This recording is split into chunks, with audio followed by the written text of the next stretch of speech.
अस्सलाम वालेकुम दोस्तों। जस्टिस अख्तर कियानी ये उन 6 जजों में शामिल थे जिन्होंने खत लिखकर पूरी कौम को बताया कि इन पर कितना दबाव है और इमरान खान के खिलाफ और बाकी जगहों पर इनसे कैसे फैसले लिए जाते हैं। मनपसंद के 6 में से एक जज को टारगेट करने का फैसला किया गया है कि इसको काबू किया जाए।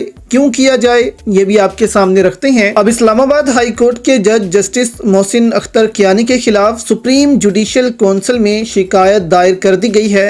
दरख्वास्त में जस्टिस मोहसिन अख्तर कियानी पर रियासत मुखालिफ एजेंडा अपनाने का इल्जाम आयद किया गया है। साबिक secretary Islamabad high court bar advocate Waqas Malik ने सुप्रीम जुडिशल काउंसिल में जस्टिस मोहसिन अख्तर कियानी के खिलाफ दरख्वास्त दायर की। एडवोकेट वकास मलिक ने सुप्रीम जुडिशल काउंसिल में इस्लामाबाद हाई कोर्ट के जज जस्टिस मोहसिन अख्तर कियानी के खिलाफ दरख्वास्त दायर करते हुए मौकिफ अपनाया कि जस्टिस मोहसिन अख्तर कियानी ने रियासत मुखालिफ एजेंडा अपना रखा है और इस सिलसिले में साथी जजों को भी साथ मिला रखा है। दरख्वास्त गुजार ने सुप्रीम जुडिशल काउंसिल से इस्तदा की कि जस्टिस मोहसिन अख्तर कियानी के खिलाफ कार्रवाई अमल में लाते हुए इनको बतौर जज काम करने से फौरी तौर पर रोक दिया जाए। अब आप ये मत समझे कि ये किसी वकील ने दरख्वास्त दायर की है, बल्कि वकील के पीछे जो असल चेहरे हैं वो भी आपको अब मालूम है। अब देखें, ये तो लाजमी था कि 6 जजों ने खत लिखा है, इनको भी काबू किया जाएगा। फिर धमकी भरे खत भी रेशमा के जरिए जजों को भेजे गए। इस पर भी जजों ने हिम्मत दिखाई और कौम के सामने सब रख दिया कि ऐसे ऐसे हमें धमकियां दी जा रही हैं। अब जब ऐसे भी जज काबू नहीं आ रहे तो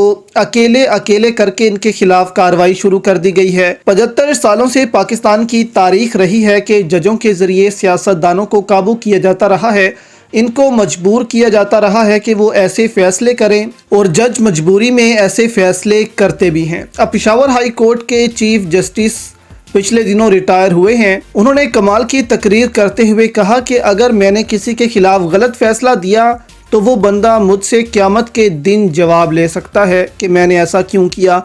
तो ये होता है एक जज और इसको किस लेवल पर जाकर इंसाफ देना पड़ता है। लेकिन पाकिस्तान में जजों को इतना मजबूर कर दिया जाता है कि वो फिर गलत फैसले देने पर भी मजबूर होते हैं। जस्टिस अख्तर कियानी को इसलिए बदनाम किया जा रहा है कि ये क्योंकि फ्रंट पर थे, इन्होंने कायल किया जजों को कि ख़त लिखें, कौम के लिए आप जो है वो आगे बढ़ें और कौम के लिए इंसाफ फराहम करें।